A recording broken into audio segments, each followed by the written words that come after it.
अभ्यास का महत्व। प्राचीन समय में विद्यार्थी गुरुकुल में ही रहकर ही पढ़ा करते थे। बच्चे को शिक्षा ग्रहण करने के लिए गुरुकुल में भेजा जाता था। बच्चे गुरुकुल में गुरु के सानिध्य में आश्रम की देखभाल किया करते थे और अध्ययन भी किया करते थे। वरदराज को भी सभी की तरह गुरुकुल में भेज दिया गया। वहाँ आश्रम में अपने साथियों के साथ घुलने मिलने लगा, लेकिन वह पढ़ने में बहुत ही कमज़ोर था। गुरुजी की कोई भी बात उसके बहुत कम समझ में आती थी। इस कारण सभी के बीच वह उपहास का कारण बनता था। उसके सारे साथी अगली कक्षा में चले गए, लेकिन वो आगे नहीं बढ़ पाया। गुरुजी ने भी आखिर हार मानकर उससे बोला, बेटा वरदराज, मैंने सारे प्रयास करके देख लिए। अब यही उचित होगा कि तुम यहाँ अपना समय बर्बाद मत करो। अपने घर चले जाओ और घर वालों की काम में मदद करो।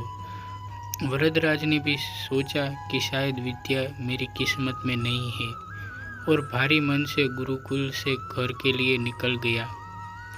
दोपहर का समय था। रास्ते में उसे प्यास लगने लगी। इधर उधर देखने पर उसने पाया कि थोड़ी दूर पर ही कुछ महिलाएं कुएं से पानी भर रही थी। वह कुएं के पास गया। वहाँ पत्थरों पर रस्सी के आने जाने से निशान बने हुए थे। तो उसने महिलाओं से पूछा, यह निशान आपने कैसे बनाई? तो एक महिला ने जवाब दिया, बेटे, यह निशान हमने नहीं बनाए। यह तो पानी खींचते समय इस कोमल रस्सी के बार बार आने जाने से ठोस पत्थर भी ऐसे निशान बन गए।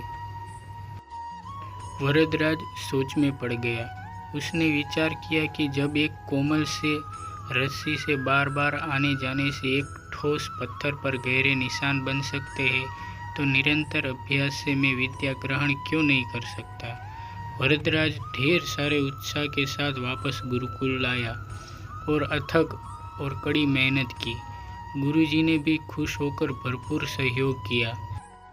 कुछ ही सालों बाद यह मंद बुद्धि बालक वरदराज आगे चलकर संस्कृत व्याकरण का महान विद्वान बना, जिसने लघु सिद्धांत कौमुदी, मध्य सिद्धांत कौमुदी, सार सिद्धांत कौमुदी, गीवाण पद मंजरी की रचना की। यह कहानी से ये शिक्षा मिलती है कि दोस्तों, अभ्यास की शक्ति का तो क्या ही कहना है।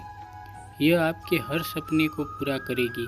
अभ्यास बहुत ज़रूरी है, चाहे वो खेल में हो या पढ़ाई में या किसी और चीज़ में। बिना अभ्यास के आप सफल नहीं हो सकते हो। अगर आप बिना अभ्यास के केवल किस्मत के भरोसे बैठे रहोगे, तो आखिर में आपको पछतावे के सिवा और कुछ हाथ नहीं लगेगा। इसीलिए अभ्यास के साथ धैर्य, परिश्रम और लगन रखकर आप अपनी मंजिल को पाने के लिए जुट जाइए। आपको सफलता अवश्य मिलेगी। आपको यह कहानी अच्छी लगी हो तो लाइक और सब्सक्राइब ज़रूर कीजिएगा। अपना कीमती समय देने के लिए धन्यवाद। Thanks for watching.